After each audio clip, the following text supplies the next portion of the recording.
skill-based matchmaking is a hot topic at the moment over the release of the new Call of Duty. And people are talking about the issues with the game, just like, you know, the regular matchmaking issues, the gun balancing, and just all the normal things that people talk about with a brand new game release. But there's something keeping most community, not just COD, separate, and it's like the 2016 election, and that is skill-based matchmaking, or known as SBMM. And in this video, I want to talk about it and explain my stance on it, and explain if it's good or bad, or if there's a better way to implement it. For those who are not aware, in video games like COD, Siege, Overwatch, and most online multiplayer games, the better you perform, the better players that you face off. And that is known as your MMR, ELO, or just whatever you want to call it. And you play until you can hit your skill gap, and then you're jumping between that skill gap. It's meant so new players and bad players can play against each other and ignore all the sweats and all the people who have like 5, 6 KDs until they can compete with those level of players. And in this system, this helps new players learn the game and gain experience on the brand new game. It seems like a system that people should be happy that it is implemented, but there are people out there who don't like that, and both sides have good arguments, and we can go over those now. One of the first arguments for SBMM is COD is not a game that is simply balanced enough.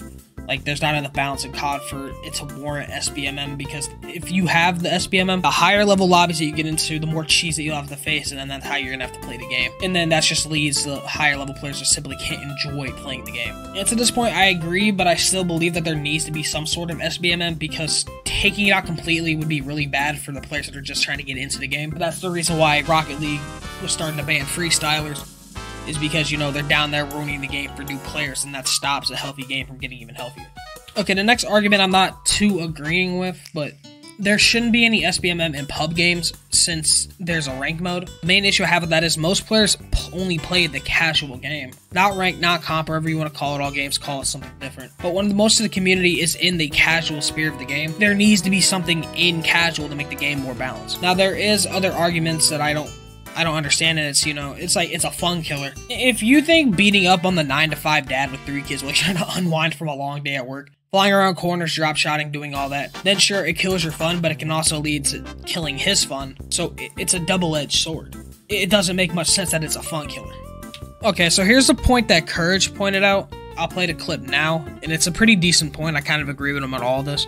Now there's this thing that really plagues games, in my opinion, called skill-based matchmaking. Skill-based matchmaking. Which really pisses me off, which basically, anytime you're in the top, it basically ruins games for top 10% of people. Because instead of just going and matching people via a connection-based matchmaking, where it's like, hey, I'm this close to George, and that's how close our connections are, so we have a good connection to each other. Instead, it's like, well, actually, I'm going to go ahead and even though George is right here and we're both searching at the same time, because I'm in such a higher league than George, I'm sorry, George, I'm pretending like you're really bad at games. It's okay. I'm actually terrible at games. Okay, good. Then I'm going to go ahead and match the guy that's all the way in downtown LA just because of skill, and you're going to have a 3 to 4 times worse connection to the game. Wow. Because so it's not even about the more skilled players battling each other. It's about the connection. That's the start of it. So that's part one. Then there's instead of you're playing these games where a battle royale, when you have 150 players, half the joy of it is you don't know who you're going to run into next. You don't know if you're about to face Michael fucking Jordan or my fat ass in your next fight if this was basketball. Right. So meanwhile, now every fight I'm getting into, it's people that are in the top 10% of these games.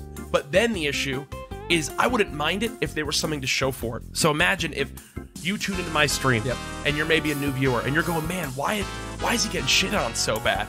Well, if I play Warzone, I can look in the top right and it says, oh, this is a diamond lobby or a top 1% lobby, to at least legitimize why I am in such a sweat fest and stressful environment. But I do have a problem with the way some streamers are talking about the issue. I am to the belief that if you stream is only entertained, or you're only entertaining while you're winning or messing up like lower level players, but as soon as you start dying and you start playing bad, the entertainment value is just gone. You're just a bad entertainer. But I also dislike when people go on the Twitter rants about SBMM, because you're not helping anybody. You're not helping the game get better. You're just sitting there crying and insulting people who don't think like you. It's just like talking about politics. But with all that being said, I think I have some ways that can help the game out. They may not be the best ways, but it's something that could be thought about. And it's first, this one's a very simple one. Like, very, very simple. And it's just balancing the game better. I know it's simple, at the same time it's not. You're trying to balance something for high-level players is going to eventually make the low-level players. You can see it in Siege when they are taking out, Goyo shields because of pro players. And it's affecting the casual, it's affecting ranked, it's affecting everybody in the community.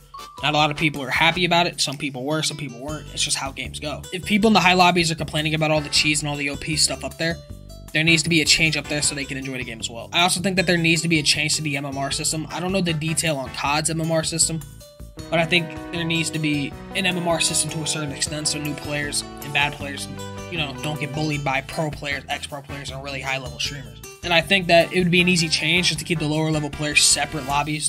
Just like in Siege, they have the newcomer playlist where levels between 0 and 50 can only play against people that are level 0 to 50 so you can learn the basics of the game. We'll throw out a certain level here, and we'll just say 25 as its little level. Doesn't need to be 25. It can be 25. That doesn't matter. But there just needs to be a number attached. So you can only play with people from level 0 to level 25 to learn the game and get used to it. Then after that, you can throw them into a random lobby, or you can have just a separate playlist that just doesn't take into account the hidden MMR. I know there's problems with the problems with fixes that I have proposed, but I'm interested on how you guys see SBMM in COD, and in other games in general, and if you have proposed changes to the issues. I just don't like sitting down and complaining about it and then not having a way to fix it in my brain. So that's why I'm talking. I just want to see if you guys think it's as big of an issue as some people are pointing out. And if you don't think it's that big of an issue, say it down below in the comments on how you would fix it, or if you just don't think it's that big of an issue. But with that being said, Dex out. Bye.